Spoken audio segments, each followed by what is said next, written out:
नमस्कार, DD news पर आप दो टूक देख रहे हैं। मैं हूं अशोक श्रीवास्तव। बीते कुछ सालों से देश में सरकारी कर्मचारियों की पेंशन की योजनाओं को लेकर खूब राजनीति हो रही है, खूब राजनीतिक दंगल हो रहा है। यह मसला इतना इंपॉर्टेंट बन गया था और यह मसला इतना इंपॉर्टेंट है, ये यूं कहना चाहिए कि हिमाचल प्रदेश में कांग्रेस की सरकार महज आधे % वोट से बन जाती है। सोचिए, विधानसभा चुनाव होते हैं तो आधा % से ज्यादा उसको करीब वोट मिलते हैं बीजेपी से, और हिमाचल प्रदेश में कांग्रेस की सरकार बन जाती है। और सरकार बनने का एक बड़ा कारण जो है वो ये बताया जाता है कि कांग्रेस ने ओल्ड पेंशन स्कीम का जो वादा किया था वो सरकारी कर्मचारियों के बीच क्लिक कर गया। और इसीलिए बीते कई चुनावों में ओल्ड पेंशन स्कीम को लेकर के लगातार विपक्ष हमला हो रहा है। हालांकि 2024 के लोकसभा चुनाव में कांग्रेस ने यह वादा नहीं किया, इंडी गठबंधन ने वादा नहीं किया, क्योंकि कहीं ना कहीं ओल्ड पेंशन स्कीम में ऐसा माना जा रहा है कि कई विशेषज्ञों ने भी इसको माना कि ओल्ड पेंशन स्कीम में जाने का मतलब है एक तरह से सरकारी खजाने को पूरी तरह से लुटा देना। ऐसा कई विशेषज्ञ कहते हैं। यहां तक कि राहुल गांधी के साथ बैठकर जब पूर्व आरबीआई के गवर्नर जब रघुराम राजन चर्चा कर रहे थे भारत जोड़ो यात्रा में, उस समय रघुराम राजन ने भी ये कहा था। लेकिन उसके बावजूद ये योजना जो है हमेशा से एक डिबेट का विषय रही है। और अब सरकार ने शनिवार को एक बड़ा ऐलान किया है, क्योंकि न्यू पेंशन स्कीम को लेकर कई तरह की लोगों के बीच नाराजगियां थी, कई तरह से इसको लेकर के राजनीतिक आंदोलन हो रहे थे। तो सरकार ने अब शनिवार को केंद्रीय मंत्रिमंडल ने एक बैठक जो करी और बैठक के बाद एक अहम फैसला किया। यूनिफाइड पेंशन स्कीम यूपीएस नाम से नई पेंशन योजना को लागू किया गया है। और इस पेंशन योजना को यह कहा गया है, सरकार की तरफ से दावा किया गया है कि जो यूनिफाइड पेंशन योजना है ये कर्मचारियों के लिए विन विन सिचुएशन है। हालांकि इसमें केंद्रीय कर्मचारियों को इससे बड़ा लाभ मिलेगा। 23 लाख से ज्यादा जो केंद्रीय कर्मचारी हैं उनके लिए ये योजना बहुत लाभकारी सिद्ध होने वाली है, इसका केंद्र सरकार का दावा है। हालांकि ये राज्य सरकारों पर निर्भर करता है कि राज्य सरकारें इस योजना में को अडॉप्ट करती है या नहीं करती। अभी तक महाराष्ट्र में पहली ऐसी राज्य सरकार है जिसने ऐलान कर दिया है कि वो यूनिफाइड पेंशन स्कीम को अपने यहां लागू करेगी। क्योंकि महाराष्ट्र में अब विधानसभा चुनाव भी हैं, इसलिए माना यह जा रहा है कि ये यूनिफाइड पेंशन योजना जो है, यूपीएस जो है, वो केंद्रीय कर्मचारियों के बीच लोकप्रिय योजना हो सकती है। इसलिए महाराष्ट्र सरकार ने यह जोखिम उठाया और चुनाव से पहले इस योजना को अडॉप्ट कर लिया। लेकिन दूसरी तरफ जो लोग ओल्ड पेंशन स्कीम के लिए डिमांड कर रहे थे, जो लोग लगातार आंदोलन कर रहे थे, वो अभी भी आंदोलन पर आमादा हैं और वो कह रहे हैं कि ये जो यूनिफाइड पेंशन स्कीम है ये अपर्याप्त है और ओल्ड पेंशन स्कीम से कमतर उनको कुछ भी स्वीकार नहीं। इधर अगर राजनीतिक पार्टियों की बात करें तो राजनीतिक पार्टियों में तमाम विपक्षी पार्टियां उन्होंने इस ओल्ड पेंशन स्कीम के इस जो यूनिफाइड पेंशन स्कीम को लेकर इसको कहा है कि ये योजना किसी काम की नहीं। मल्लिकार्जुन खड़गे ने तो यहाँ तक कहा कि ये सरकार जो है ये दरअसल जो है ये यू टर्न वाली सरकार है और इसीलिए इसने यूनिफाइड पेंशन योजना लागू की है। इसके अलावा और भी विपक्ष की तरफ से कई बयान आए, लेकिन उन बयानों में जो ठोस फैक्ट्स होने चाहिए थे उनकी कमी थी, राजनीतिक विरोध ज्यादा दिखता है। तो सवाल यह है कि ये जो यूनिफाइड पेंशन स्कीम है, जो नई पेंशन स्कीम है, आखिर इस पेंशन से किसको टेंशन है? क्या इससे टेंशन विपक्ष को है? क्योंकि विपक्ष को लगता है कि ओल्ड पेंशन स्कीम जिसको वो राजनीतिक मुद्दा इतने समय से बना रही थी, वो मुद्दा उसके हाथ से छिन गया है। क्या इसलिए विपक्ष को टेंशन है, या वास्तव में जो कर्मचारी हैं उनको टेंशन है, या जो लोग इस योजना को लेकर, जो लोग ओल्ड पेंशन स्कीम को लागू करने को लेकर लगातार आंदोलन कर रहे थे, उनको टेंशन है कि उनका आंदोलन जो है कहीं बेमौत मर ना जाए। इन सब पर आज दो टूक में चर्चा करेंगे, क्योंकि मैंने कहा कि इस पर जितने विरोध और पक्ष में जो बात आ रहे हैं वो पूरी तरह से राजनीतिक खांचों में बटे हुए हैं। लेकिन हम यहाँ पर जो आज दो टूक में ऐसे जो है आर्थिक मामलों के जो जानकार हैं, विशेषज्ञ हैं, जो आर्थिक मामलों के वरिष्ठ पत्रकार हैं, उनसे भी बात करेंगे और कर्मचारियों की ओर से भी आज हमारे दो टूक में प्रतिनिधित्व रहेगा। सरकारी कर्मचारी जो हैं उनका प्रतिनिधित्व रहेगा कि वो लोग क्या सोचते हैं, इन सबको लेकर आज दो टूक करेंगे। लेकिन उससे पहले ज़रा सुन लीजिए कि क्या कुछ कह रहे हैं इसको लेकर के जो तमाम पॉलिटिकल राजनेता हैं जो राजनीतिक पार्टियों के, वो इसको लेकर क्या कुछ कह रहे हैं, ज़रा उसको सुन लीजिए एक बार।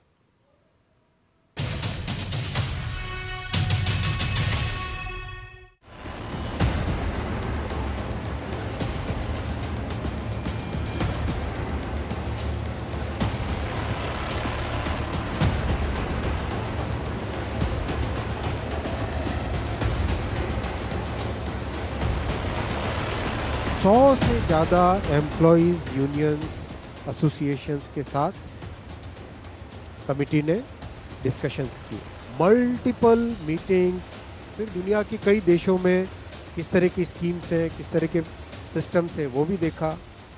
फिर भारत की जो अर्थव्यवस्था है और केंद्र सरकार का बजट है, उसको समझने के लिए रिजर्व बैंक ऑफ इंडिया के साथ, वर्ल्ड बैंक के साथ, सबके साथ कंसल्टेशंस हुए और इस कंसल्टेशन के बाद में एक यूनिफाइड पेंशन स्कीम का रिकमेंडेशन इस कमेटी ने किया। हमें उम्मीद है आज नहीं कल जिस तरीके से जनगणना के लिए सब पक्ष एक हो रहा है, वैसे ही ओल्ड पेंशन स्कीम के लिए भी सब लोग एक साथ हो जाएंगे और भारतीय जनता पार्टी बहुत जल्दी यू टर्न लेने वाली पार्टी बनने जा रही है। जाति गणना पे भी यू टर्न लेगी और ओपीएसपी पे यही यू टर्न होगा भारतीय जनता पार्टी का। जो पहले 10% केंद्र सरकार का कंट्रीब्यूशन होता था, ये प्रधानमंत्री नरेंद्र मोदी जी ही हैं जिन्होंने 10% से बढ़ाकर उस सरकार का कंट्रीब्यूशन को 14% तक ले गए। और जो कांग्रेस पार्टी और कांग्रेस पार्टी के पूर्व अध्यक्ष जो आज चिल्ला कर कह रहे हैं ओपीएस ओपीएस ओपीएस ओपीएस, क्या हो गया? जो चुनाव के समय में मैनिफेस्टो में डाला था कर्नाटक में, मैनिफेस्टो में डाला था हिमाचल में, 1.5 साल हो गए, क्यों नहीं लागू किया ओपीएस अभी तक उन राज्यों में? बात केंद्र सरकार की हो रही है, आप कर्नाटक और हिमाचल क्यों नहीं ला रहे? जिस दिन हम केंद्र सरकार में आएंगे उस दिन ओल्ड पेंशन स्कीम हम लागू करेंगे। आज मैं आपसे पूछना चाहता हूँ, केंद्र में आप केंद्र की जो ओल्ड पेंशन स्कीम थी उसको लागू क्यों नहीं करें? आप गुनाहगार हैं, आप दोषी हैं ओल्ड पेंशन स्कीम खत्म करने के लिए। कांग्रेस पार्टी ने पिछले 2 साल से ओल्ड पेंशन स्कीम को एक बहुत बड़ा तूफान बनाया था भारत की राजनीति में। राहुल गांधी से सवाल नंबर 1, आपकी सरकार ने हिमाचल में अभी तक ओल्ड पेंशन स्कीम लागू किया क्या? आपने कर्नाटक के चुनाव में बहुत चालाकी कर दी। वहां क्या कहा आपने कि हम 2006 के पहले के जो कर्मचारी हैं उन्हीं के बारे में करेंगे। उनकी संख्या कितनी है? सिर्फ 13,000। क्या ये यूपीएस ओपीएस से मिलता जुलता है? ओपीएस के बराबर सोशल सिक्योरिटी की गारंटी है। आखिरी 12 महीने के सैलरी में जिस शब्दावली का इस्तेमाल किया गया है वो क्यों फर्क है ओपीएस में यूपीएस में? हमारे कर्मचारियों को फायदा मिलेगा। अगर राज्य सरकारें एग्री हो जाए इस पर तो 90 लाख कर्मचारियों को इससे फायदा मिलेगा। ये एक ऐतिहासिक कदम है नरेंद्र भाई मोदी जी का और परिश्रम को उन्होंने उचित मुआवजा, उचित दाम देने का काम किया है। इसके लिए हम लोग सब नरेंद्र भाई मोदी जी के प्रति आभार व्यक्त करते हैं।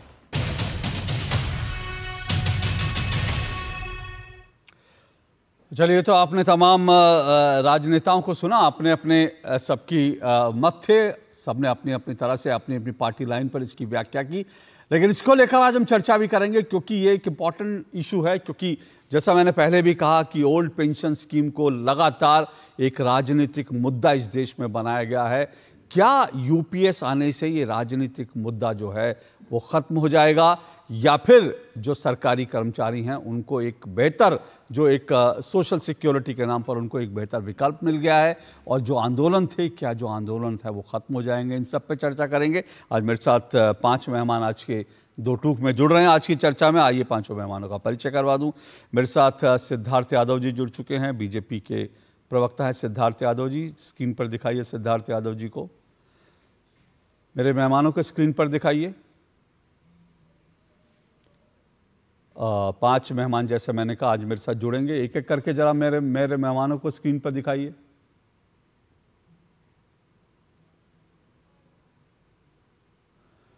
जी, चलिए, मुझे अभी बताया गया कि कुछ मेहमानों को जुड़ने में दिक्कत आ रही है। मैं नहीं जानता क्या टेक्निकल प्रॉब्लम है, लेकिन मेरे साथ फ़िलहाल जो है मैं बता दूं, मेरे साथ सिद्धार्थ यादव जुड़ चुके हैं, बीजेपी के प्रवक्ता हैं सिद्धार्थ यादव जी। अजय वर्मा जी मेरे साथ जुड़े हुए हैं, कांग्रेस के नेता हैं अजय वर्मा जी।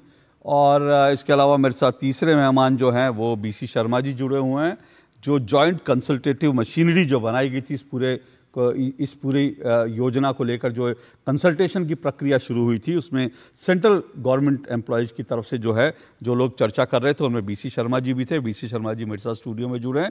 और 2 मेहमान मेरे साथ और जल्द जुड़ेंगे, प्रोफेसर धर्मेंद्र यादव समाजवादी पार्टी से और शिशिर सिन्हा वरिष्ठ पत्रकार हैं, वो भी मेरे साथ जुड़ेंगे, आर्थिक मामलों के जानकार भी हैं। मैं शुरुआत स्टूडियो में आपसे कर रहा हूँ बीसी शर्मा जी। बीसी शर्मा जी, आप पूरी इस जो है परामर्श की जो प्रक्रिया थी इसमें शामिल रहे थे। आपको लगता है कि ये जो ओल्ड पेंशन स्कीम को लेकर डिमांड हो रही थी और न्यू पेंशन स्कीम को ये कहा जा रहा था कि ये ठीक नहीं है, ये सोशल सिक्योरिटी के पॉइंट ऑफ व्यू से ठीक नहीं है, कर्मचारियों के लिए, सरकारी कर्मचारियों के लिए ठीक नहीं है, क्या आपको लगता है ये ओपीएस का एक बेहतर विकल्प है यूपीएस? इसमें कोई शक नहीं है कि जो एनपीएस थी उसको कर्मचारियों में, नंबर 1 तो कर्मचारी पॉलिटिक्स में नहीं पड़ते। कर्मचारी अपने फ्यूचर के लिए, जो तकरीबन मैं रेलवे से बिलोंग करता हूँ और इसमें स्टैंडिंग कमेटी का मेंबर भी हूँ नेशनल काउंसिल में, 12 लाख कर्मचारी हैं रेलवे में, जिसमें 50% युवा है और टोटल 23 लाख कर्मचारी हैं सेंट्रल गवर्नमेंट में, जिसमें डिफेंस भी है, दूसरे भी साथी हैं। 90% इससे कर्मचारियों को सेटिस्फेक्शन है। जो यूपीएस का प्रावधान बीजेपी गवर्नमेंट ने किया है, क्योंकि इससे पहले एनपीएस में पेंशन जो मिलती थी वो पेंशन का कोई पीपीओ इशू नहीं होता था और पेंशन को उसको हम कहते थे कि एक्स ग्रेशिया की तरह था। अब जो है, जो प्रधानमंत्री मोदी जी ने इससे पहले उनसे जो 24 तारीख को मीटिंग हुई, उससे पहले 15 जुलाई को एक मीटिंग हमारे सोमनाथन जी, जो इस कमेटी के चेयरमैन, जो 2023 में बनी थी, उनसे डिस्कशन हुई इंटरनल और कॉन्फिडेंशियल डिस्कशन हुई। जो प्रपोज़ल आई, जो प्रपोज़ल प्रधानमंत्री जी ने अभी अप्रूव किया है 1 to 1, उसमें डिस्कशन हुआ, उस प्रपोज़ल को आगे बढ़ाया, इससे ज़्यादा और भी एडिशन दिया।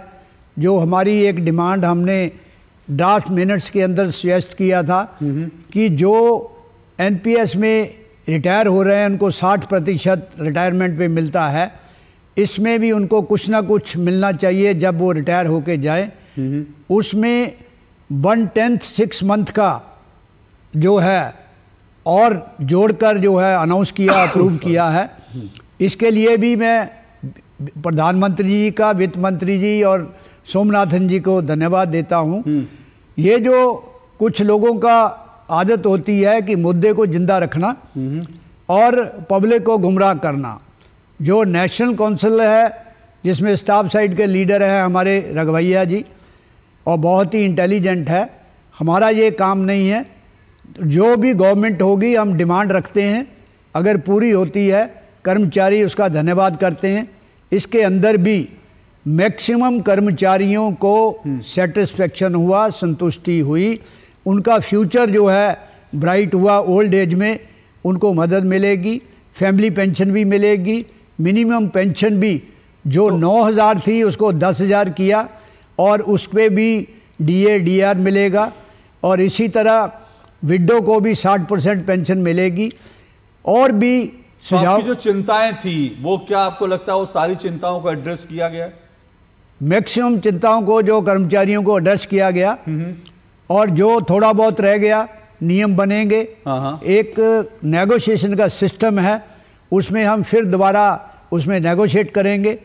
और गवर्नमेंट, हमें उम्मीद है कि जिस तरह इसमें किया, जैसे इसके अंदर थोड़ी बहुत कमी रह गई है कि ओल्ड एज में OPS में 80 साल जब होते थे तो उनको पेंशन जो है बढ़ती थी, 90 साल में बढ़ती थी, 95 में बढ़ती थी, 100 साल में बढ़ती थी। उसमें थोड़ी है, उसके लिए हमने सजेशन दिया हुआ है। और सबसे ज़्यादा जो कॉर्पस के नाम पे 6 मंथ का दिया, उसके अंदर 1/10 जो दिया है वो अगर 1/4 होगा तो जो रिटायर होके जाएंगे कर्मचारी, उनको थोड़ा सा और इनकरेजमेंट मिलेगी। ओवरऑल देखेंगे तो प्रधानमंत्री जी ने बहुत अच्छा काम किया, कर्मचारियों के हक में काम किया, कर्मचारियों की फैमिली के हक में काम किया, उनके फ्यूचर को ब्राइट किया। ओके, ठीक है, आप कह रहे हैं कि कर्मचारियों के हक में फैसला हुआ है। अजय वर्मा जी जो मेरे साथ बैठे हैं, BC शर्मा जी, वो कर्मचारियों को रिप्रेजेंट करते हैं, वो कह रहे हैं कि कर्मचारियों के हक में फैसला हुआ। खड़गे जी जो है वो इसको यू टर्न क्यों कह रहे हैं? एक मिनट, इनकी आवाज़ आ रही है? अजय वर्मा जी सुन पा रहे हैं मुझे? जी आ रही है, बहुत अच्छी आ रही है। मैं कह रहा था कि एक क्वेश्चन मैं इनसे पूछ सकता हूँ? हाँ बिल्कुल बिल्कुल, चलिए आपकी इजाजत हो। बोलिए, पूछिए। मैं पहले आपसे पूछता, लेकिन आप पहले पूछ लीजिए जी। आदरणीय शर्मा जी नमस्कार। नमस्कार। और अशोक जी, मैं अपनी तरफ से, अपनी पार्टी की तरफ से, राहुल जी की तरफ से, खड़गे जी की तरफ से, अपने समाज की तरफ से सबसे पहले देशवासियों को जन्माष्टमी की, कृष्ण उत्सव की हार्दिक बधाइयां और शुभकामनाएं देना चाहता हूं, दूरदर्शन और उसके परिवार को। जी शुक्रिया आपका।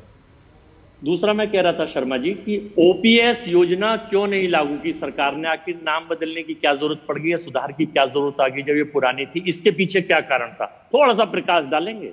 OPS क्यों नहीं? देखिए, OPS कोई भी नया टेक्नोलॉजी आती है तो OPS थी, उसके अंदर बेनिफिट थे, लेकिन UPS में भी 90% बेनिफिट हैं। अब खाली हम नाम से ही चलेंगे तो नाम का मतलब नहीं है। कर्मचारियों को क्या मिलेगा, क्या मिलना चाहिए? कर्मचारियों को वो चाहिए जो इस देश की सेवा करते हैं, चाहे कोरोना काल हो या कोई भी आपदा हो।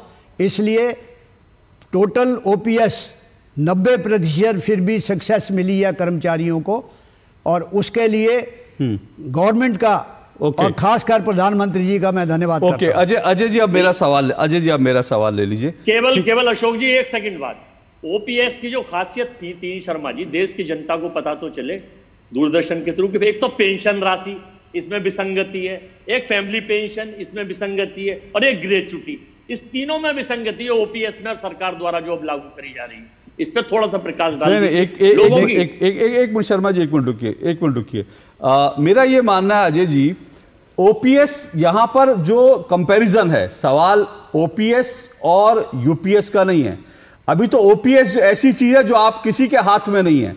अभी सवाल यह है कि जो चीज आपको सामने दिख रही है, जो सरकार ने प्रपोज किया है, आपको उसमें क्या दिक्कत लगती है वो बताया भी शर्मा जी ने कहा। शर्मा जी इसका भी जवाब देना चाह रहे हैं, लेकिन मैं अभी रोक रहा हूं क्योंकि मुझे डिबेट को आगे बढ़ाना है। बिकॉज ये हमने शर्मा जी को और आपको, जो दोनों लोगों को नहीं बुलाया, मेरे साथ बाकी भी मेहमान हैं, उनके पास भी एक एक करके चलूंगा। बाद में शर्मा जी को मैं दोबारा लाऊंगा, वो रिस्पॉन्ड करना चाहेंगे तो आपकी बात पर रिस्पॉन्ड करेंगे। लेकिन सवाल ये है कि मेरा सवाल ये है कि अभी तो NPS थी ना, NPS को लेकर के एक विकल्प के तौर पर UPS को लाया जा रहा है, जिस UPS को सरकारी कर्मचारी मान रहे हैं कि बढ़िया है।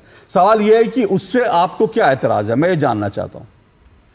और अगर कर्मचारी कह रहे हैं कि 90% हमारे कंसर्न जो है वो इसमें जो है उन कंसर्न को एड्रेस किया गया है, फिर आपको क्यों लगता है कि ये यू टर्न है और ये इस तरह की चीजें? मैं यही बताने जा रहा हूं। देखिए, सबसे पहली बात तो इस देश की आबादी 145 करोड़ से ज्यादा हो चुकी है, जो नंबर 1 पहुंच चुके हैं संसार में।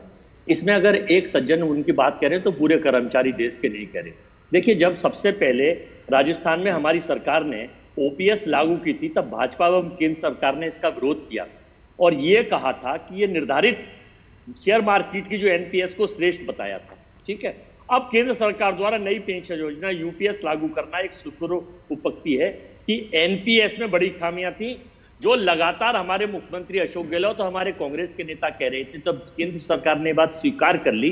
और खड़गे जी जो हमारे नेता कह रहे हैं कि इसमें यूपीएस में जो यू है वो यू टर्न है, तो देश की जनता की समस्याओं को सुना जाएगा, देश के अधिकतम वर्ग को सुना जाएगा, या केवल इसलिए कि 2004 में 1999 से क्यों नहीं बंद करी थी सरकार ने ओपीएस को, 4 से क्यों करी? क्योंकि 99 से 4 तक अटल जी का सरकार थी, बीजेपी की सरकार थी, 4 से 14 तक कांग्रेस की सरकार थी, अपोजिशन की सरकार थी, और 14 से पहले जो भारत था वो निराशा और हताशा में जीता था, यहाँ के लोग ये प्रधानमंत्री जी कहते हैं। तो पॉलिटिकल विंडेटा ना चलाकर सरकार मुद्दों पर, कर्मचारियों के हितों पर, अच्छा सर, कर्मचारी एक चीज, दो चीजें आपने जो कंसर्न उठाया, मैं अभी सिद्धार्थ जी के पास जाऊंगा, वो भी जवाब देंगे, लेकिन मैं 2 चीजें कह रहा हूं। आपने कहा 140 करोड़ 145 करोड़ का देश है, एक व्यक्ति जो कहा है बिल्कुल ठीक बात है, 140-45 करोड़ का देश है, तो उसमें अगर बीसी शर्मा एक व्यक्ति है तो उसमें आप भी एक व्यक्ति हैं, उसमें राहुल गांधी भी, सुनिए मेरी बात पूरी होने दीजिए ना, उसमें राहुल गांधी भी एक व्यक्ति हैं, उसमें मल्लिकार्जुन खड़गे भी एक व्यक्ति हैं, इस देश में सब एक एक व्यक्ति हैं। तो ये नहीं है, मेरी बात पूरी होने दीजिए सर, अभी तो मैंने पूरी होने के बाद मेरा फर्क भी हाँ, मैं पूरी होने दीजिए। तो सवाल ये कि एक बीसी शर्मा कह रहे हैं तो उनको आप कह रहे हैं वो अकेले, वो तो अकेले हैं, तो मैं फिर कह रहा हूं कि राहुल गांधी जो कह रहे हैं वो भी अकेले ही हैं, वो जो मल्लिकार्जुन खड़गे कह रहे हैं वो भी अकेले हैं, जो अजय वर्मा कह रहे हैं वो भी अकेले। एक बात। दूसरी बात, 2004 से तो 2014 तक आपकी सरकार थी, अभी आपने सब कुछ गिनवाया, तो आपने 2004 से 14 तक ओल्ड पेंशन स्कीम क्यों नहीं लागू कर दी थी? आप पहले पूछ लीजिए, फिर मैं सारे विस्तार से जवाब दूंगा। मैंने पूछ लिया, अब आप बताइए। देखिए, राहुल गांधी अकेले नहीं है नेता प्रतिपक्ष, नरेंद्र मोदी अकेले नहीं है देश की सरकार के प्रधानमंत्री, सरकार के मुखिया। अब मैं बता तो रहा हूं, सुन तो लीजिए। खड़गे जी कांग्रेस पार्टी के राष्ट्रीय अध्यक्ष हैं, तो बीसी शर्मा जी भी कुछ लोगों को रिप्रेजेंट करते हैं। मैं बोलूं? अनडाउटली बीसी शर्मा जी एक मिनट शर्मा जी आ रहा हूं। नहीं, वो शर्मा जी आपकी बात का जवाब देने के लिए तैयार बैठे हैं, लेकिन मुझे लगता है हम विषय से विषयांतर हो रहे हैं, इसलिए मैं जल्दी से फाइनल कर रहा हूं। मैं 30 सेकंड में, शर्मा जी रिप्रेजेंट करते हैं, मैंने ये कहा कि शर्मा जी ने पूरे हिंदुस्तान के लोगों की बात नहीं सुनी, कुछ केवल सरकार समर्थित या कुछ उन लोगों का फंक्शन और उन लोगों की फिक्र लिए उनका सुना है कि जो केवल सरकार के पक्ष। 3 तरह, देखिए मैन कैफ हिटलर की एक किताब थी, उसका पेज नंबर 143 में कहा गया है। थोड़ा सुनिए, विषय पर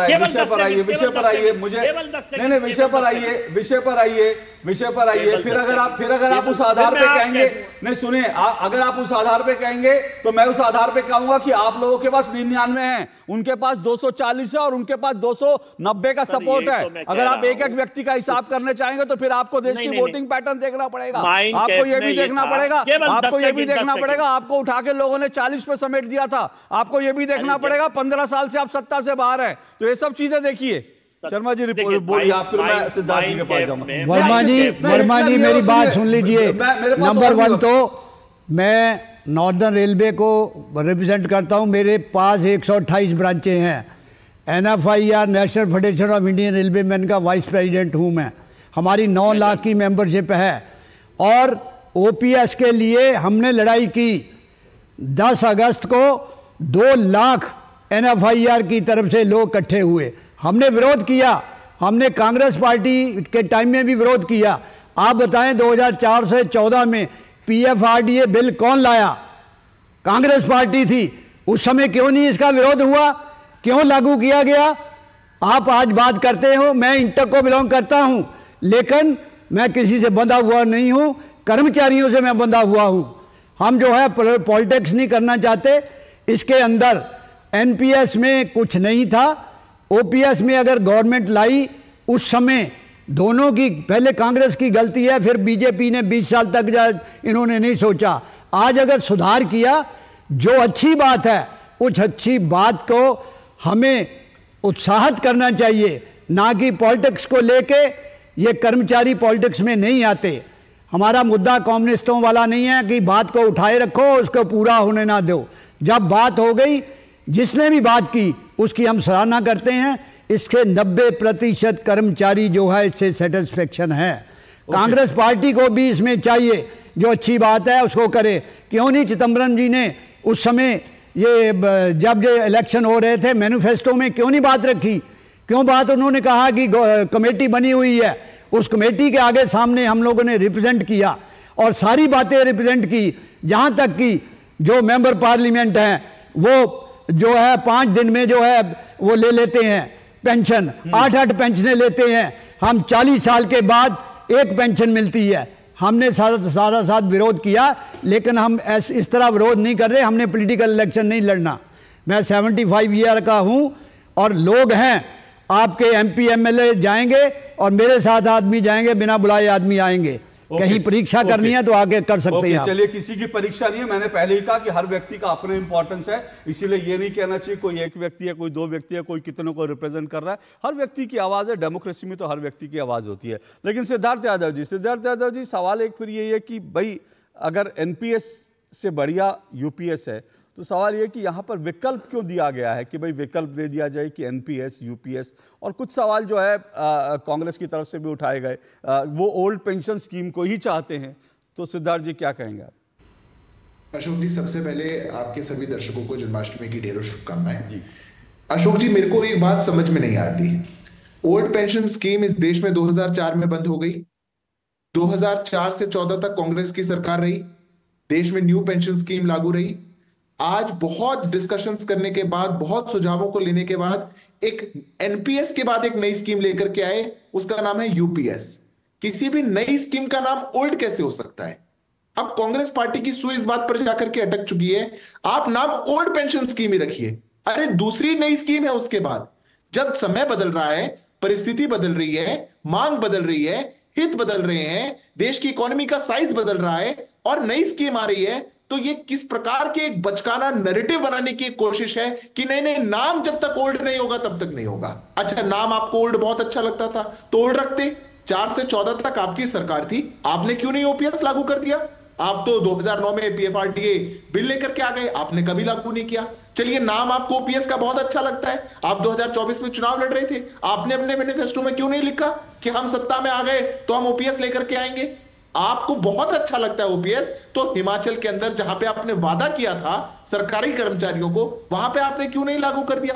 कांग्रेस पार्टी जहां जहां है वहां OPS लागू नहीं करेगी, पर आज ऐसी एक हितकारी नीति आई है जिसका देश के समाज के सभी वर्ग स्वागत कर रहे हैं, जिसका सरकारी कर्मचारी खुले दिल से स्वागत कर रहे हैं, उसका स्वागत कांग्रेस पार्टी नहीं कर पा रही। इसका क्या कारण है ये मुझे समझ में नहीं आता। अशोक जी, हम जानते हैं कि ओल्ड पेंशन स्कीम जो थी वो किस प्रकार से सरकार पर एक बर्डन बढ़ रहा था, उसके कई से कारण थे, वो लंबी डिबेट हो चुकी है, उस बात को 20 साल हो चुके।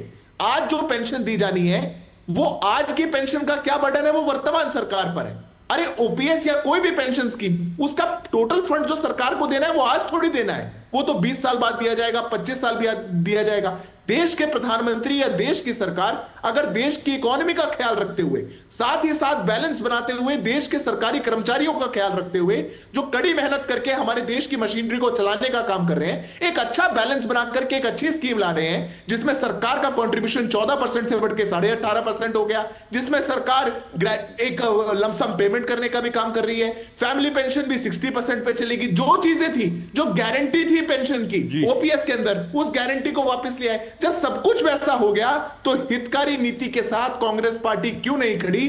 क्यों कांग्रेस की राजनीति खत्म नहीं हो रही? ये बात मैं नहीं समझ पाता। अगर आप OPS के साथ थे तो OPS का साथ देना था जब आप सत्ता में थे, OPS के साथ थे तो OPS का साथ देना था जहां आप सत्ता में है, पर मात्र राजनीति आपको करनी है, इसलिए आप इस प्रकार की बात करते हैं। ओके, चलिए, आपने जो बात रखी वो मैं अजय जी से ही पूछूंगा। मुझे एक छोटा सा ब्रेक लेना। सवाल ये भी है कि सरकार पर बर्डन की भी बात है, क्योंकि मिडिल क्लास जो है, मैं देख रहा था कि बहुत सारे लोग सोशल मीडिया पे ही लिख रहे हैं कि भाई मिडिल क्लास के लिए कुछ नहीं होता, लेकिन यहाँ पर सरकार ने एक बार फिर से, जैसा सिद्धार्थ जी आपने कहा, 14 से 18.5% सरकार ने इसका पूरा बर्डन ले लिया। क्या इस सरकार पर अतिरिक्त बर्डन नहीं होगा? इस पर भी आऊँगा। और दूसरी तरफ आम आदमी पार्टी ने यह भी कहा कि भाई इससे जो है जो अर्धसैनिक बलों के लोग हैं उनको इससे कुछ नहीं मिलेगा। मैं इस बिंदु पर भी आऊंगा, खास करके जो खासकर संजय सिंह ने उठाया। लेकिन मुझे एक छोटे सा ब्रेक लेना, ब्रेक के बाद आता हूं डिबेट में। इस डिबेट को बने रहिए मेरे साथ, लौट रहे हैं इस छोटे से ब्रेक के बाद। अरे क्या हो गया, पूरा का पूरा गांव यहाँ आ गया। भैया इसी हाथ से चारा खिलाते हो, तभी तो आपके गाय भैंसों की ब्याज सबसे ज्यादा है। पगले, ये चमत्कार इस हाथ का नहीं, हाथ में जो कपिला पशु आहार है उसका है, जो पशुओं की सेहत अच्छी रखता है और ब्याज भी बढ़ाता है। कपिला देश का नंबर 1 पशु आहार। बात जब पीढ़ियों के लिए बनने वाले घर की हो तो जिम्मेदारी बड़ी हो जाती है। गैलेंट समझता है ये जिम्मेदारी। अब डबल एम रिब्स के साथ गैलेंट एडवांस TMT रीबार, निर्माण का रियल हीरो। भारत में सालाना हजारों लोग हाथी पांव नाम की बीमारी की चपेट में आकर जीवन भर के लिए अपाहिज हो जाते हैं। हाथी पांव एक मच्छर के काटने से फैलता है। हाथी पांव का कोई इलाज नहीं है। साल में सिर्फ एक बार सरकार द्वारा दी हुई मुफ्त दवाएं खाएं और इस बीमारी से अपने आप को और अपने परिवार को बचाएं। 10 अगस्त को हाथी पांव से बचाव की दवा अवश्य खाएं।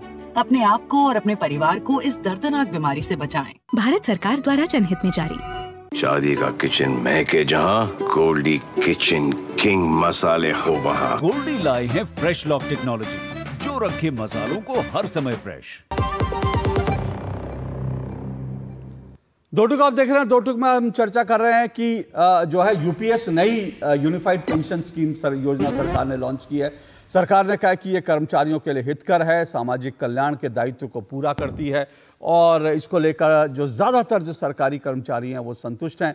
लेकिन राजनीतिक पार्टियां जो है इससे अभी भी संतुष्ट नहीं है। राजनीतिक पार्टियों का ये कहना है कि उनको ओल्ड पेंशन स्कीम ही चाहिए, उससे कमतर पे वो राज़ी नहीं है। लेकिन सवाल ये भी है, अगर ओल्ड पेंशन स्कीम ही चाहिए तो फिर जिन राज्यों में विपक्ष सत्ता में है वहाँ ओल्ड पेंशन स्कीम को वो क्यों नहीं लागू कर पा रहे? क्या सिर्फ ये एक राजनीतिक तीर है जो सिर्फ चलाने के लिए छोड़ दिया गया है, या फिर इसका कर्मचारियों के हितों से कोई सीधा संबंध भी है? इन्हीं सब पर हम चर्चा कर रहे हैं। मेरे साथ फिलहाल जो 4 मेहमान जुड़े हुए हैं। सिद्धार्थ यादव बीजेपी से जुड़े हुए हैं, अजय वर्मा मेरे साथ जुड़े हुए हैं, कांग्रेस के नेता हैं, प्रोफेसर धर्मेंद्र यादव समाजवादी पार्टी के प्रवक्ता हैं, और मेरे साथ BC शर्मा जी जुड़े हुए हैं जो सेंट्रल गवर्नमेंट एम्प्लॉय की तरफ से जो JCM जो थी उसको रिप्रेजेंट कर रहे थे और कंसल्टेटिव प्रक्रिया में वो एक्टिवली इसमें शामिल रहे। मैं अजय वर्मा जी आपके पास आता हूँ, लेकिन उससे पहले प्रोफेसर धर्मेंद्र यादव जी आपका एक रिएक्शन ले लेता हूँ। आप को क्या लगता है, कर्मचारी, फिर कह रहा हूँ कर्मचारी जो हैं, ज़्यादातर कर्मचारी इससे संतुष्ट हैं, और शर्मा जी ने भी कहा कुछ चीज़ें हैं अभी उसका कंसल्टेशन चल रहा है, नियम बनेंगे तो फिर हम उसमें अपनी डिमांड और रखेंगे। लेकिन क्या आप लोगों का विरोध महज राजनीतिक विरोध नहीं है? अशोक जी, देश में 16 लाख से ज्यादा कर्मचारी हैं। अगर उनके हक की बात करना आपको राजनीति लगता है तो समाजवादी पार्टी इस राजनीति को करेगी और पूरी शिद्दत के साथ करेगी। आपके पैनल में BC शर्मा जी मौजूद हैं, उन्होंने ये बात खुद मानी है कि 10% कमियां OPS और UPS में है। UPS में 10% कमी है OPS के तुलना में। तो 10% की चोरी और धोखा भारतीय जनता पार्टी के कर्मचारियों के साथ इन्होंने टेलीविजन चैनल पर, DD के नेशनल नेटवर्क पर आके माना है कि 10% की चोरी भारतीय जनता पार्टी कर रही है। तो आप समझिए कि अगर 10% ये डिक्लेयर चोरी कर रहे हैं तो कितना चोरी होगा। सिद्धार्थ भाई ने कोई एक बात ये नहीं बताई कि UPS में क्या है। एक मिनट सुनिए, ये बात मैंने कही नहीं। किसने कही है? आप लोग सुनिए, इसी तरह से ना आप लोग यादव जी सुनिए, एक मिनट सुनिए, सही शब्दों का वो यहाँ पे आपत्ति कर रहे हैं, कह रहे हैं मैंने तो ऐसा कुछ कहा ही नहीं। और वो सरकारी कर्मचारी आप जिनके नाम पर कह रहे हैं ना, कि जिनके नाम के ऊपर आप घड़ा फोड़ रहे हैं कि आप उनके लिए कर रहे हैं, वो यहाँ बैठे वो कह रहे हैं आप गलत शब्दों का इस्तेमाल कर रहे हैं। नहीं, मेरी बात पूरी हो जाए, मेरी बात पूरी हो जाए। सुनिए, आप लोग क्या है ना, मैं आप ही के पास आ रहा हूँ, रुकिए। नहीं, मैं पहले अपनी आपत्ति दर्ज करा दूं, उसके बाद आ रहा हूँ। मैं आपत्ति दर्ज करा दूं पहले। ये चोरी शब्द करके ना, सुनिए, नहीं मेरी आपत्ति है, नहीं मेरी आपत्ति है। अगर नहीं, धर्मेंद्र मेरी कड़ी आपत्ति है, मेरी कड़ी आपत्ति है। आप लोग शब्द को कुछ भी इस्तेमाल करके किसी भी डिबेट में चोरी शब्द इसमें कहां से आ गया? चोरी शब्द कहां से आ गया? बात को समझिए, लुका हुआ बिना तर्क की बेच करते आप लोग, बिना तर्क के बेच करते स्वीकार कर लिया। वो कह रहे नहीं स्वीकार किया, आप कुछ भी कह रहे हैं। उसको समझिए, 1/10 जो है उसकी जो है लास्ट पे का 1/10 6 महीने में मिलेगा। ये बात मैंने कही है। ग्रेच्युटी के एडिशन में जो पहले नहीं था, NPS में कुछ भी नहीं था, इस बात को हमें सोचा NPS OPS में क्या फर्क था। आज जो UPS आया उसमें क्या फर्क है? पहले इसको गो थ्रू हुए, उसके बाद जो डिबेट में आई है। नहीं, मुझे आपत्ति है, इस तरह से कुछ भी कहना मत कहा करिए, सोच समझ के बोला करिए। 10% चोरी स्वीकार कर ली। मेरी बात सुन लीजिए पहले। अब सुनिए, पुरानी पेंशन स्कीम OPS में मेडिकल की सुविधा मिलती थी, ना एनपीएस में मिलती थी, ना ही आपके यूपीएस में मिलेगी। ये बता दीजिए शर्मा जी को, मैं सही बोल रहा हूँ गलत बोल रहा हूँ? जीपीएफ का जो पैसा कटता था उसमें सरकार उसका इंटरेस्ट देती थी, यूपीएस में और एनपीएस में कोई इंटरेस्ट नहीं मिलता है कर्मचारियों को। ये आप बात इनसे पूछ लीजिए, ये बात सही है कि गलत है, मुझे बता दीजिए। और उसके अलावा वेतन आयोग की सिफारिश से पहले ओपीएस में लागू होती थी, एनपीएस और यूपीएस में लागू नहीं होंगी। ये बात शर्मा जी से पूछ ले, सही है कि गलत है? दूसरी बात जो कटौती की बात कर रहे हैं, मेरी बात पूरी होने दीजिए। बोलिए। जो कटौती की बात कर रहे हैं कि 14% से कटौती हमने 18.5% कर दिया है, उस कटौती से कर्मचारियों को क्या मिलेगा? क्योंकि जब कर्मचारियों के रिटायरमेंट के अंतिम 12 महीने का औसत निकाल के आप मूल वेतन पे पैसा देंगे तो उनकी कटौती तो मान लीजिए अगर किसी फोर्थ क्लास इंप्लॉय की आप देखोगे तकरीबन 1.5 करोड़ रुपए हो जाएगी, और उस 1.5 करोड़ के एवरेज में उसे 10 से 15 रुपए महीने मिलेगा। तो कर्मचारी को कटौती से क्या मिला? कर्मचारियों की कटौती का एक बहुत बड़ा हिस्सा सरकार के फंड में रहेगा, सरकार अपने निजी फायदे के लिए इस्तेमाल करेगी, उसे कर्मचारियों को कोई लेना देना नहीं है। तो कुल मिला के अगर आप इतनी अच्छी स्कीम है, मैं कह रहा हूं कि इस देश की जो विधायिका है वो क्यों नहीं ले लेती यूपीएस? मोदी जी क्यों नहीं ले लेते यूपीएस, बताइए मुझे। अरे मोदी जी को पहला आदमी होना चाहिए था जो यूपीएस की सुविधा लेनी चाहिए थी। इतने बड़े ज्ञानी हैं, इतने बड़े समाज सेवक है, इतने बड़े देशभक्त है, इतनी बड़ी चिंता कर्मचारियों की, उन्हें सबसे पहले लेना चाहिए था, पहला नागरिक बनना चाहिए था, जो कि अक्सर वो बनते हैं कि हम पहले नागरिक हैं जो यूपीएस की सुविधा लेंगे। क्यों नहीं लिए मुझे बताइए? इस देश के न्यायपालिका के लोग क्यों नहीं यूपीएस ले रहे हैं, मुझे बता दीजिए। सिर्फ कर्मचारियों को एक बात बता दीजिए। धर्मेंद्र यादव जी एक बात सुनिए ना, अरे सुनिए तो सही, अब सुनिए तो सही, हो गया मेरी बात सुनिए। जब यूपीए की सरकार थी आप लोग उसमें शामिल थे, ठीक है? क्यों नहीं लाया ओल्ड पेंशन? अरे अब सुनिए, इतना ज्ञान दे दिया, इतना एक मिनट रुकिए, हमेशा आपका इम्तिहान नीचे करिए, हमेशा आप ही बोलेंगे नहीं, आप ही नहीं बोलेंगे, जवाब पूछो उसका जवाब दीजिए। भाषण देने नहीं आए यहां पर, आपके लिए मंच नहीं सजाया है, समाजवादी पार्टी का पीछे जो है प्रचार नहीं कर रहा हूं मैं। सुनिए जरा, सवाल का जवाब दीजिए, सवाल का जवाब दीजिए। सवाल पूछ रहा हूं, सवाल का जवाब देने की हिम्मत है तो सवाल का जवाब दीजिए। बहुत आप ज्ञान झाड़ रहे हैं, आप मुझे सीधा सा जवाब दीजिए। 2004 से 2014 तक वो सरकार आपके समर्थन से चल रही थी, आपने क्यों नहीं ओल्ड पेंशन योजना? और मुझे एक बात बताइए, मोदी जी को छोड़िए ना, अखिलेश यादव संसद में है, क्या हिम्मत है, दम है, प्रस्ताव रखेंगे कि हम अपना पैसा नहीं लेंगे? दम है तो रखिए, कहिए कि हम पेंशन नहीं लेंगे, बोलिए, हिम्मत है? दूसरों को ज्ञान झाड़ना आता है, दूसरों को ज्ञान झाड़ना आता है। सिद्धार्थ यादव रिस्पॉन्ड कीजिए। सबसे पहले बता दीजिए, 4 से 14 तक घास छिल रहे थे आप सरकार में, घास छिल रहे थे क्या? सब सारा ज्ञान विपक्ष में बैठने पर ही आता है, सारा ज्ञान विपक्ष में बैठने पर ही आता है। सत्ता पक्ष में बैठकर जो है दिमाग जो है वो क्या नोट गिनने में लगा रहता है आपका? क्या सत्ता में बैठकर नोट गिनने लगे तब दिमाग काम नहीं करता कि कर्मचारियों के लिए क्या करना है? तब धड़ाधड़ नोट छप रहे होते, नोट गिन रहे होते हैं आप लोग। सिद्धार्थ यादव रिस्पॉन्ड कीजिए। देखिए अशोक जी, मैं मानता हूं कि अशोक जी मैं मानता हूं कि जो प्रोफेसर साहब बोलने की कोशिश कर रहे हैं वो वास्तव में अपने मन के अंदर भी जानते हैं कि सच्चाई क्या है, वो जानते हैं कि उनका गिरबान में वास्तविकता क्या है। जो लोग सत्ता में रहे, मैं पूछता हूं जो बात आज वो आदरणीय प्रधानमंत्री के लिए कहना चाहते हैं, आदरणीय प्रधानमंत्री देश के सांसद हैं, राहुल जी भी देश के सांसद हैं, अखिलेश जी भी देश के सांसद हैं। अरे ये ज्ञान अपने अखिलेश जी को जाके दे देते, आपके परिवार के 5 सांसद है उत्तर प्रदेश में, जाकर के ज्ञान उनको दे देते, डिंपल भाभी को दे देते, किसी को दे देते, पर वो ज्ञान वहां नहीं देंगे। वहां तो वही चाहिए जो सत्ता की मलाई होगी, वहां तो वही चाहिए जो सत्ता में शीर्ष पर बैठ करके परिवार खा सकता है, पर ज्ञान देंगे आकर के औरों को। मैं मानता हूं इससे बेतुकी बात कोई हो नहीं सकती जो यहां पर बैठ के कही जा रही है। यूपीएस देश के केंद्रीय कर्मचारियों के लिए और स्टेट्स अगर लागू करेंगी तो देश के सभी सरकारी कर्मचारियों के लिए एक ऐसी स्कीम है जो उनकी देश की सेवा के बाद उनको मिलेगा। अब देश का सांसद, मेरे को इस पर एक बड़ी बहस हो सकती है, पर देश का सांसद 5 साल के लिए भी चुना जाता है, उसके बाद हो सकता है वो कभी ना चुना जाए। अब 10 साल से नीचे यूपीएस के अंदर क्या व्यवस्था है किसी को पेंशन देने की? 5 साल कोई रहता है, काम करता है, उसके लिए क्या व्यवस्था है? इन दोनों चीजों का कंपैरिजन और दोनों चीजों का मैग्नीट्यूड, देश में 23 लाख के लगभग हमारे केंद्रीय कर्मचारी हैं, 90 लाख के लगभग सभी स्टेट्स के मिलाकर के कर्मचारी हैं। क्या आज देश का लोकतंत्र इतना कमजोर हो चुका कि हम ऐसी बेतुकी बहस करेंगे? हम यहां पर बैठ बैठ करके कहने लगेंगे अरे ऐसा है तो मोदी जी लागू कर ले, ऐसा है तो वो कर ले। आप यूपीएस पे बात नहीं कर सकते तो आप क्या करेंगे? आपके साल में, आपके कार्यकाल में 4 से 14 तक ओपीएस था, हमारे काल में यूपीएस है। बताइए कौन सा बेहतर है? बताइए ना कौन सा बेहतर है? आपने तो ओपीएस लागू किया। सिद्धार्थ यादव जी, जो आपने जो सुझाव दिया है, मुझे लगता है कि क्योंकि कोई भी चीज एक प्रक्रिया के तहत शुरू होती है, मुझे लगता है ये बहुत बेहतरीन सुझाव है कि जिस परिवार के 5-5 लोग संसद में हो, वो ये प्रक्रिया तो शुरू करे कि भाई हम एक ही पेंशन लेंगे।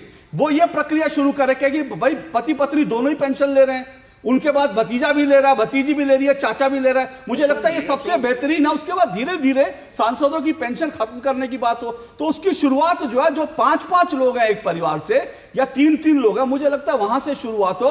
तो धर्मेंद्र यादव जी, ये पुण्य का काम आपके जिम्मे है। लोग आपको देख रहे हैं, आज जन्माष्टमी का दिन है, आप कितने प्रतापशाली आप हैं, आपकी पार्टी कितनी जो है जनता की बात करने वाली है। तो मुझे लगता है इस पुण्य की शुरुआत आप कीजिए। आज आप ऐलान कीजिए कि जाति आप अखिलेश यादव जी को बोलने वाले हैं कि अखिलेश यादव जी, डिंपल भाभी जी और बाकी परिवार में जो 5-5, 6-6 एक ही घर से हैं, वो एक ही पेंशन लेंगे। मुझे लगता है उनकी एक पेंशन से पूरे परिवार का गुजारा हो सकता है। जरूरी कि 5 लोग पेंशन लें, 5 लोग सांसद की सुविधा लें, तो इसका प्रताप आपको जाएगा। उस पर मैं लेकिन पहले मैं एक मिनट अजय वर्मा जी को, अजय वर्मा जी का सुनिए पहले अशोक जी, मैं आपका भाषण सुनने नहीं आया हूं, मैं आपकी बात का जवाब लेने आया हूं। पहले जवाब ले लीजिए। अगर नहीं प्रताप लेने आया, प्रताप कमाने आया, तो चलिए मौका है आपके पास, प्रताप कमाइए, बोलिए। सुनिए, जिसके पास कोई नहीं है, ना कोई परिवार है, उसको पेंशन की जरूरत ही नहीं है। आप शुरुआत पहले उससे करवाइए। अगर आपको इतनी बड़ी चाटुकारिता करनी है, 5 लोग है भाई,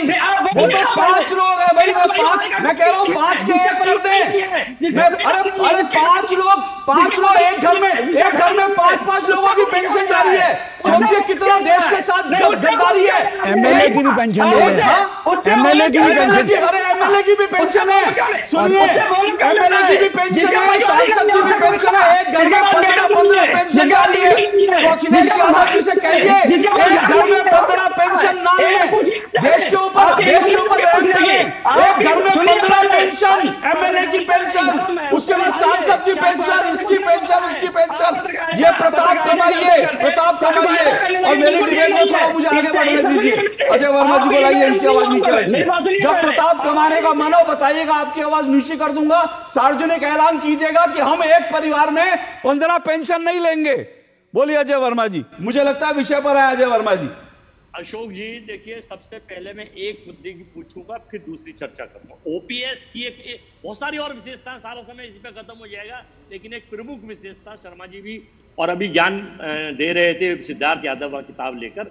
ओपीएस की एक प्रमुख विशेषता सामान्य भविष्य निधि जीपीएफ से, जहां कर्मचारी अपनी आय का एक हिस्सा योगदान करते हैं, जिसके बाद में रिटायरमेंट पर ब्याज के साथ वापस कर दिया जाता है। इसके अतिरिक्त ओपीएस के तहत कर्मचारी को 20 लाख रुपए तक की ग्रेच्युटी भुगतान की हकदार है।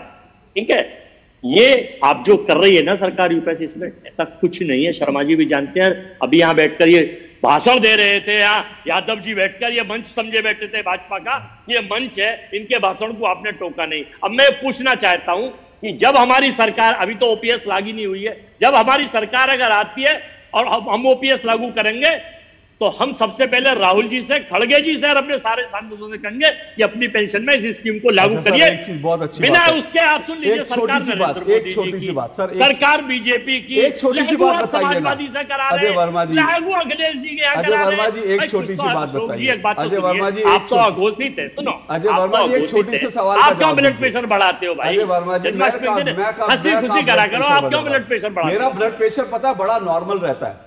जब तक आप लोगों जब मैं आप लोगों के झूठ को एक्सपोज करता हूं ना, तो मेरा जो ब्लड प्रेशर और नॉर्मल हो जाता है, क्योंकि मुझे जनता कहती है इनके जब मैं आप लोगों के झूठ का भी, उन्होंने क्या कहा, उन्होंने यादव जी ने क्या कहा, यादव जी ने कहा चोरी, जैसे ही मैंने उनके शब्द पकड़े, मेरा ब्लड प्रेशर और नॉर्मल हो गया। और मुझे लगता है मैं देश के करोड़ों लोगों का जो ब्लड प्रेशर है वो नॉर्मल करता हूं, जब मैं आप लोगों का झूठ आप लोगों के चेहरे के नहीं, हम कोई ऐसा झूठ बोलते ही नहीं है। जब मैं नकाब आप लोगों के चेहरे से, जब मैं नकाब आप लोगों के चेहरे से नोचता हूं ना, तो करोड़ों लोगों का ब्लड प्रेशर सामान्य हो जाता है। क्योंकि उन्हें लगता है ऐसे ऐसे नेता बैठे हैं, झूठ बोल रहे हैं दूरदर्शन पर बैठ के, तो आप लोगों का चेहरा नकाब उतारने से करोड़ों लोगों का ब्लड। अब मेरा सवाल लीजिए, अब मेरा सवाल लीजिए, मेरा पहले सवाल आपसे ही है, मेरा सवाल लीजिए।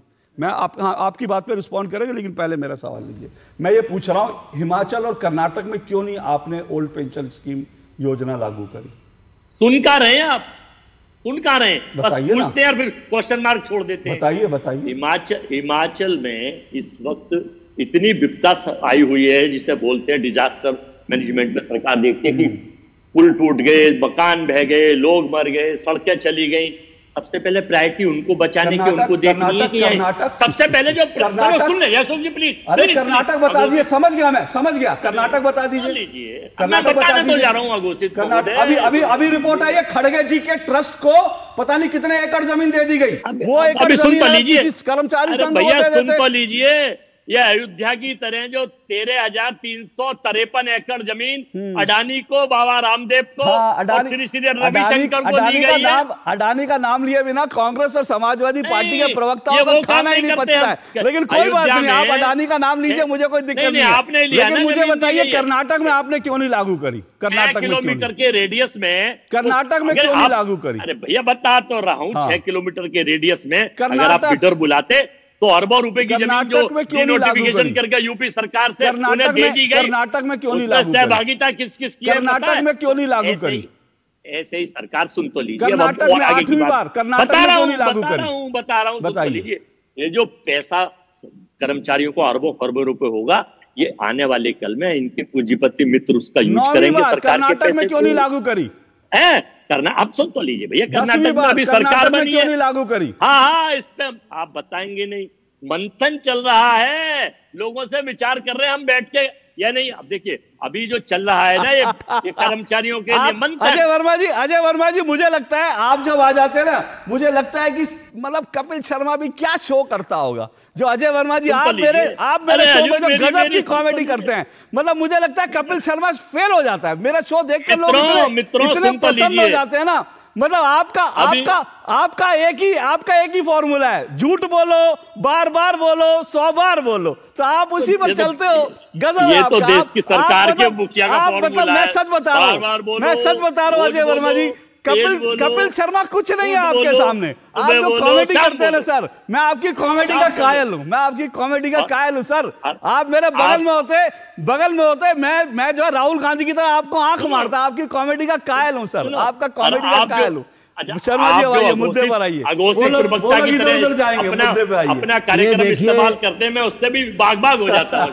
जो अजय वर्मा जी ने कहा है कि पहले तो आप गवर्नमेंट के डिसीजन को पढ़िए वर्मा जी, ग्रेच्युटी मिलेगी, उसके ऊपर एडिशनल भी मिलेगा।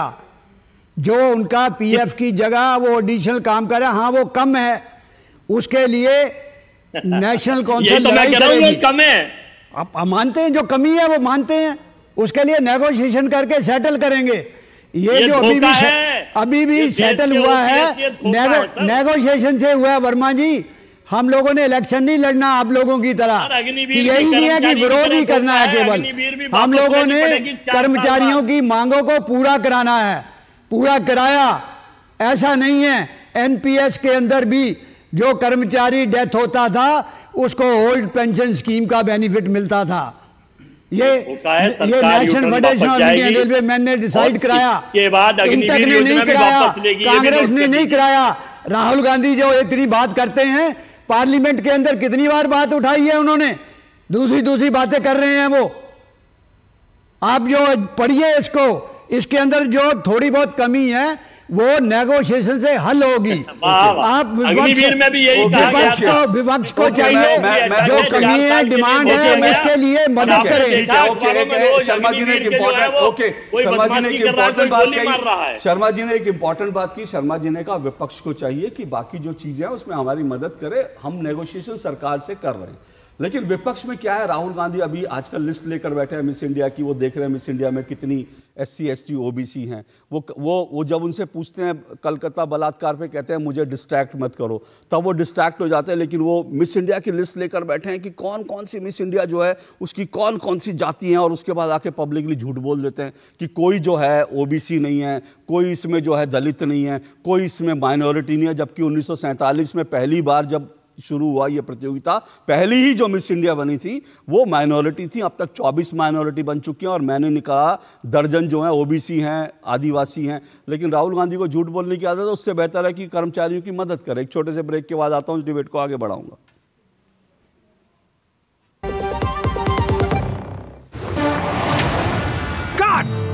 सुरक्षा की गारंटी हर चीज में जरूरी है, चाहे वो मुश्किल स्टंट हो या अच्छी फसल।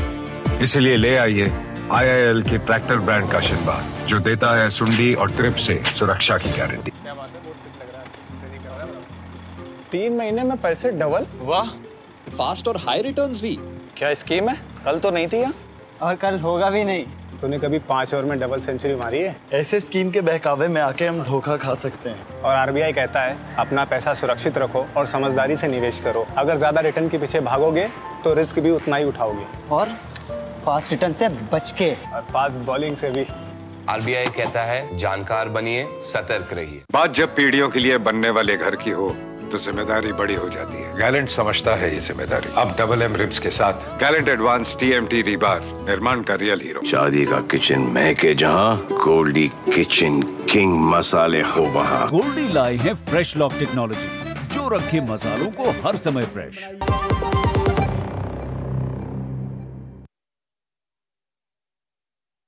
तो नई पेंशन आई है, नई पेंशन किसको टेंशन, बोलिए धर्मेंद्र यादव जी। कई चीज़ों का जवाब यहाँ पर आ गए, लेकिन बार बार देखिए यही बात उठती है कि आप लोगों ने कहा आप राजनीति नहीं कर रहे, आप तो कर्मचारियों की बात कर रहे हैं। तो कर्मचारी तो यहाँ बैठे हैं ना, उनके प्रतिनिधित्व करने वाले बैठे हैं।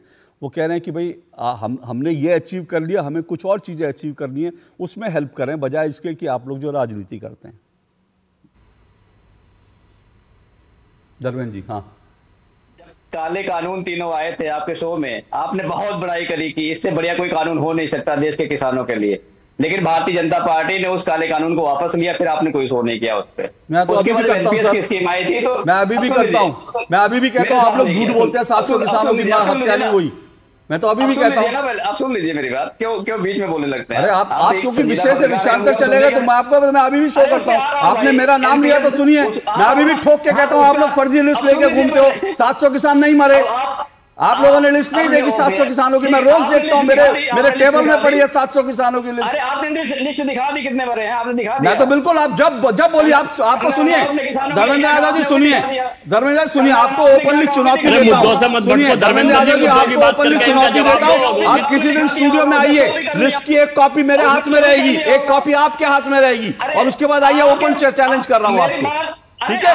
अब आप क्योंकि मेरे ऊपर चलेगा इसलिए जवाब देना जरूरी था। अब विषय पर आ जाइए, अगर आपके पास विषय पर बोलने के लिए कुछ बचा है तो। अरे कहते नहीं है, मैं बता रहा हूँ ना। उसके बाद जब NPS आई तो आपने कहा कि OPS से बढ़िया स्कीम NPS है, इसमें बहुत सारा ख्याल रखा है कर्मचारियों का। OPS से बढ़िया स्कीम NPS है? किसने कहा? किसने कहा? किसने कहा?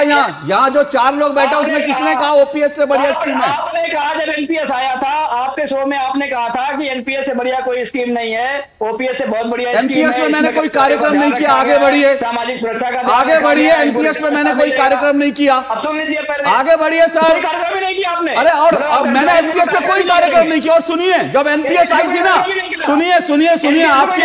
सुनिए आपका एक और झूठ नकाब उतार देता हूं। जब NPS आई थी तब DD न्यूज भी शुरू नहीं हुआ था। जब NPS आई थी तो DD न्यूज भी नहीं था। बोलिए, मैंने NPS पे कोई कार्यक्रम नहीं किया, बोलिए। अब नहीं किया मैंने, आपने नहीं किया, मैंने NPS पे कोई कार्यक्रम नहीं किया, बोलिए। अरे कितनी बार क्या गीता में हाथ रख के बोल दूं क्या? कह रहा हूं मैंने NPS पे कोई कार्यक्रम नहीं किया। कोई तर्क है क्या? कोई तर्क है आपके पास? नहीं, कोई तर्क है कि ऐसे ही फुटेज खाने के लिए बैठे हैं आप? कोई तर्क है? DD न्यूज पे NPS पे कोई कार्यक्रम मैंने नहीं किया, बिल्कुल नहीं किया, मैंने बिल्कुल नहीं किया। बोलिए। अरे भाई गीता पे हाथ रख के कह रहा हूं, और लोगों ने क्या बोलूं? अब इनके पास कुछ बचा नहीं है। शर्मा जी आपके आखिरी वर्ड, क्योंकि उनके पास वो 10 बार मेरे से पूछ चुके हैं। अरे भाई जब NPS आया तब इस देश में DD न्यूज चैनल नहीं था। वो बार बार कह रहे हैं NPS को लेकर नहीं किया, उनके पास कुछ तर्क नहीं बचा है। सर थोड़ा तैयारी करके आया करिए ताकि कुछ डिबेट कर सके विषय पर। NPS में कोई पेंशन की गारंटी नहीं थी। इसमें अश्योर्ड पेंशन की गारंटी दी गई जिसका नाम जीपीएस रखा है, उसमें गारंटी दी गई। डीसीआर भी मिलेगी, डीआर भी मिलेगा जो ओपीएस में पहले मिलता था। सिर्फ जो है कि ओल्ड एज में 80 साल के बाद वाला प्रोविजन नहीं है, उसके लिए हम लड़ाई कर रहे हैं और करेंगे, संघर्ष करेंगे। एनपीएस और इसके साथ साथ कि आज जो है 7वां पे कमीशन को 9 साल हो गए, 8वां पे कमीशन के लिए भी हमने प्रधानमंत्री जी से रिक्वेस्ट की कि 8वां पे कमीशन बैठाइए, जहां एक मिनट अशोक जी, जहां जैसे मेंबर पार्लियामेंट के लिए 5 लोकसभा के सदस्य हैं, 5 राज्यसभा के सदस्य हैं, एक परमानेंट वेज रिव्यू कमेटी बनाई है, उसमें कोई पॉलिटिकल पार्टी नहीं बोलती, ना समाजवादी बोलती है, ना दूसरी बोलती है, ना कांग्रेस बोलती है कि ये भत्ते क्यों बढ़ाए जाते हैं। मेरे पास समय कम है, उसके लिए परमानेंट वेज रिव्यू कमेटी मेरे पास समय कम है, लेकिन मैं सिर्फ एक ही बात कह रहा हूं। देखिए, एनपीएस में कुछ प्रॉब्लम होगी तभी तो यूपीएस लाया गया ना, इस बात को तो बेसिक रूप से स्वीकार करना चाहिए। और ये लोग यूपीएस में तो सारी प्रॉब्लम में सरकार यू टर्न लेगी, और सुन लीजिए अग्निवीर भी वापस मिलेगी। आप भी सुनिए सर, सुनिए अजय वर्मा जी, वो आप अपनी भविष्यवाणी जो है वो आप किसी भविष्यवक्ता की किताब में छपवा दीजिएगा, बच्चे पढ़ेंगे, ताली बजाएंगे और अगली बार कपिल शर्मा आपको शो में बुलाएंगे। सिद्धार्थ यादव जी रिस्पॉन्ड कीजिए। वो आप बाबा जी की एक मैगजीन आती है, बाबा जी की भविष्यवाणियां, उसमें निकाल करके अजय वर्मा जी उसमें छपवाइएगा और उसके बाद बच्चों को बंटवाइएगा ऐसे करके। सिद्धार्थ यादव जी रिस्पॉन्ड कीजिए। अशोक जी देखिए, निश्चित रूप से एनपीएस के अंदर जो भी कमियां थी उनको दूर करने के लिए ही यूपीएस लाया गया। यूपीएस को जब सरकार लेकर के भी आई, जो प्रेस कॉन्फ्रेंस भी हुई, उसमें बताया गया कितना वाइड कंसल्टेशन हुआ है, वर्ल्ड बैंक से लेकर के, रिजर्व बैंक से लेकर के। समय समय पर हमारी सरकार एक संवेदनशील सरकार है, प्रगतिशील सरकार है। कोई भी स्कीम में अगर कोई बात लगती है, कुछ सुझाव आते हैं, उनको हम इंक्लूड करते हैं। पर मैं मानता हूं अशोक जी, आज आपके शो की सबसे महत्वपूर्ण बात यह है, समाजवादी पार्टी को बहुत चिंता है पेंशन की, तो 5-5 सांसद लोकसभा में बैठे हैं, एक राज्यसभा में बैठे हैं, शुरुआत कर दीजिए। अपनी पेंशन छोड़िए, एमएलए भी ले रहे हैं और एमपी की भी ले रहे हैं, दो लोग अलग अलग क्यों ले रहे हैं भाई? अरे डिंपल भाभी और अखिलेश भैया एक साथ ले लेंगे, राम गोपाल जी और उनके बेटे एक परिवार में एक पेंशन, उसको ले लेंगे, 2 टूक उसका। वहां पे सोनिया जी राहुल जी अलग लेंगी, यहाँ पे सब लोग अलग लेंगे, ये कैसी बात हुई? अपनी पेंशन करके दिखाइए। 2 टूक में इस बात का पुरजोर समर्थन है, एक परिवार में एक पेंशन जानी चाहिए भाई। पति पत्नी 2 लोग पेंशन 2 लेंगे और पति पत्नी दोनों एमएलए की भी लेंगे, सांसद की भी लेंगे, तो भैया ये तो नाइंसाफी है। और अजय वर्मा जी, आप लोगों की भविष्यवाणियां जो है उसका मैं इंतजार करूंगा, वो जरा छपवाइएगा बाबा जी की पत्रिका में, उसके बाद बंटवाइएगा और एक कॉपी मुझे भेज दीजिएगा और उसके बाद फिर हम कभी उस पर चर्चा करेंगे। बाकी कपिल शो की बराबरी करने के लिए आपको बहुत बहुत साधुवाद, बहुत बहुत शुक्रिया आपका।